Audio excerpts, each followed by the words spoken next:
రాజన్న ఆలయ అభివృద్ధి, pending irrigation ప్రాజెక్టుల పనులు, టెక్స్టైల్ సమస్యలను సీఎం దృష్టికి తీసుకెళ్లామని, ధాన్యం కొనుగోలులో రైతులకు ఇబ్బంది లేకుండా చేస్తున్నామని మంత్రి పొన్నం ప్రభాకర్ అన్నారు.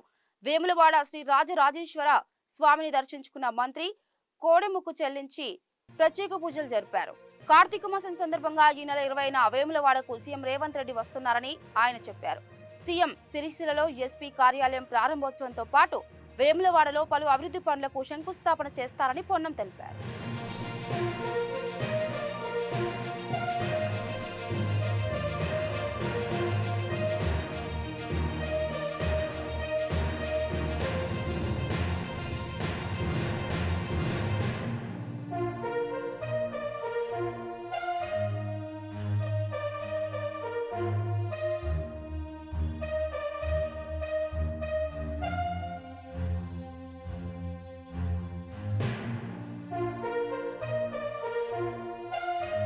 20 తారీఖు నాడు వేములవాడకు వస్తాను. 20 తారీఖు నాడు కరీంనగర్లో యువజన సదస్సు నిర్వహించే కార్యక్రమం తీసుకుంటాను.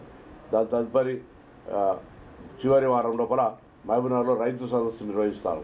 దాని తర్వాత 7, 8, 9 హైదరాబాద్లో ఒక పెద్ద కార్నివాల్గా ఉత్సవాలు, రాష్ట్ర స్థాయి ఉత్సవాలను హైదరాబాద్లో నిర్వహిస్తా ఉన్నాం. కాబట్టి ఇందులో ప్రజలందరూ కూడా భాగస్వాములు కావాలి.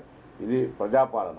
అన్నిటికంటే ఎక్కువగా తెలంగాణ ఏ ఉద్దేశంతో తెచ్చుకున్నాము, ప్రజాస్వామ్యంగా స్వేచ్ఛగా ఏదైనా మనకు నచ్చకపోతే నిరసన చెప్పి మన ఆకాంక్షను వ్యక్తం చేసే విధంగా ఈరోజు ప్రభుత్వం కొనసాగుతుంది. గతంలో మనం చెప్పాలనుకుంటే కూడా అధికారి కావచ్చు, లేదా తోటి సహచార ప్రజాప్రతినిధి కావచ్చు, ప్రతిపక్షం కావచ్చు, చెప్పుకునే పరిస్థితి లేకుండే.